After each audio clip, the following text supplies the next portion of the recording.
কান্নাকাটি করে।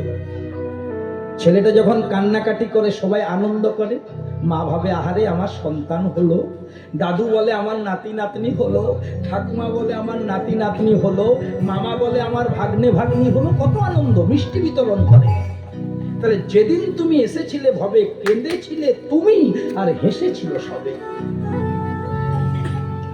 এমন জীবন করিতে হইবে গঠন, জীবনটা এমন ভাবে তৈরি করো, আসার দিনে তো কেঁদেছিলে, মরণে হাসিবে তুমি। একদম উল্টো করে দাও, হাসতে হাসতে পৃথিবী থেকে বিদায় নেবে, কাঁদিবে ভুবন। আর তুমি চলে যাওয়ার ব্যথায় সারা দুনিয়া কান্দে। জন্ম হোক যথা তথা, কর্ম করো ভালো। ওমা ভালো করে চিন্তা করে এগুলো। কলিযুগের ভগবান শ্রীকৃষ্ণ চৈতন্য মহাপ্রভু জন্মটা হয়েছিল নদিয়া নবদ্বীপ ধামে, সবাই জানে, কিন্তু হয়েছিল কোথায় জানেন? একটা গাছের তলায়, নিম গাছের তলে প্রভুর জন্ম। আর জায়গা ছিল না, হসপিটাল ছিল না, ভালো ভালো জায়গা ছিল না। ভগবান জন্ম নিলেন গাছের তলায়। ভগবান কৃষ্ণ জন্ম নিয়েছিলেন মথুরাতে, কিন্তু কোথায়? কংসের কারাগারে। তাহলে এক ভগবান জন্ম নিচ্ছেন গাছের তলায়, তো আরেক ভগবান জন্ম নিচ্ছেন জেলখানায়। শ্রী শ্রী ঠাকুর রামকৃষ্ণ পরমহংসদেবের নাম শুনেছেন মা? জন্ম হয়েছিল হুগলি জেলার কামারপুকুরে, কিন্তু হয়েছিল কোথায় জানো মা? ঢেকিশালায়। আগেকার দিনে চাল গম কোটার জন্য ঢেকি ছিল মায়ের গর্ভে। রামকৃষ্ণ ঠাকুর মায়ের গর্ভে এই চাল গম কুটতে কুটতে প্রসব যন্ত্রণাটা হলো, ঢেকিশালায় মা ছেলেটাকে প্রসব করলো। এগুলো কোনোদিন নির্জনে গিয়ে মন্থন করবে যে এক ভগবান জেলখানা, এক ভগবান গাছের তলা, এক মহাপুরুষ ঢেকিশালায়। কেন? আপনি আচরি ধর্ম জীবেরে শেখায়, আপনি না আচরিলে জীবকে শেখানো না যায়। এরকম জায়গায় জন্মগ্রহণ করে ভগবান আমাদেরকে বলে দিলেন, ওরে তোদের কার জাহানাবাদে জন্ম, তোদের কার বীরভূমে জন্ম, তোদের কার বাঁকুড়াতে জন্ম, তোদের কার শালতোড়াতে জন্ম, তোদের কার নবদ্বীপে জন্ম, এটা বিষয় নয়। বিষয় হচ্ছে কর্ম করো ভালো। যার কর্ম ভালো তার সব ভালো। ছোটবেলায় ঈশ্বরচন্দ্র বিদ্যাসাগরের বর্ণ পরিচয় যারা পড়েছেন, এগুলো সারা বলি ভাগবতের জ্ঞান বাবা। আমি নিজে শিক্ষকতা করেছি, এখন না হয় কীর্তন করেছি। আমি ছেলে মেয়েদেরকে এইভাবে বলতাম যে ঈশ্বরচন্দ্র বিদ্যাসাগর বর্ণ পরিচয় বইয়ে লিখলেন, করো করো মানে কর্ম কর। কর্ম দুটি, একটি সুকর্ম কুকর্ম। সুকর্মের সুফল, কুকর্মের কুফল। তাহলে যদি তুমি সুকর্ম করো তো থাকবে না তোমার খল, করর নিচে খল। তাহলে ভালো কর্ম করো, থাকবে না তোমার খল মানে হিংসা।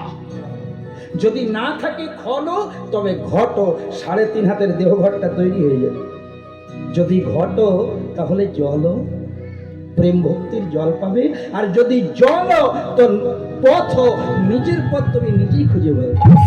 তোমাকে বিজেপি করতে হবে না, তৃণমূল করতে হবে না, সিপিএম করতে হবে না, কংগ্রেস করতে হবে না, কারো সাহায্য লাগবে না।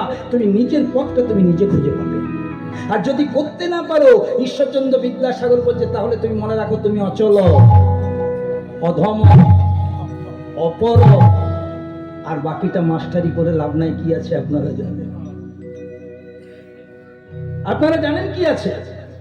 তাই জন্ম হোক যথা তথা, কর্ম করব।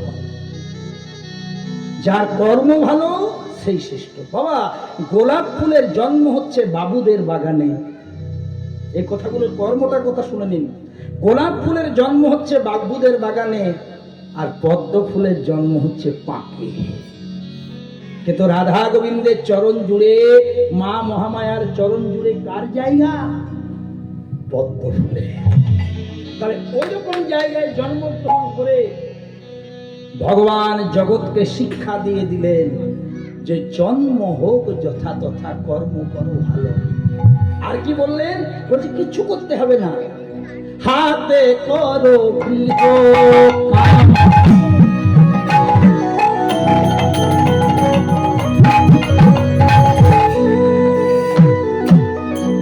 হাতে করো গৃহ কাম মানে ঘরের কাজ। মুখে বলো হরি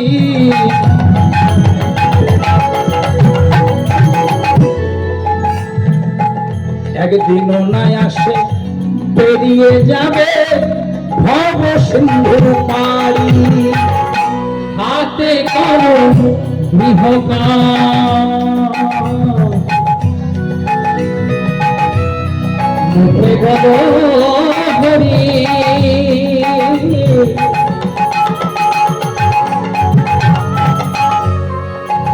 একদিন অনায় আসে চলে যাবে ভব সিন্ধু পারি, হাতে করো গৃহকাজ।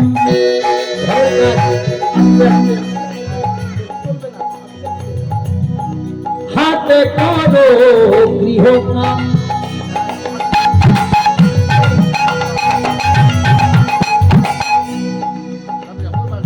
মুখে বলো হরি।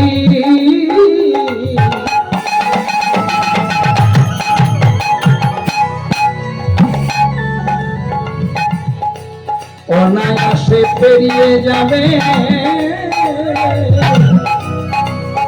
তুমি ভব সিন্ধু পারি।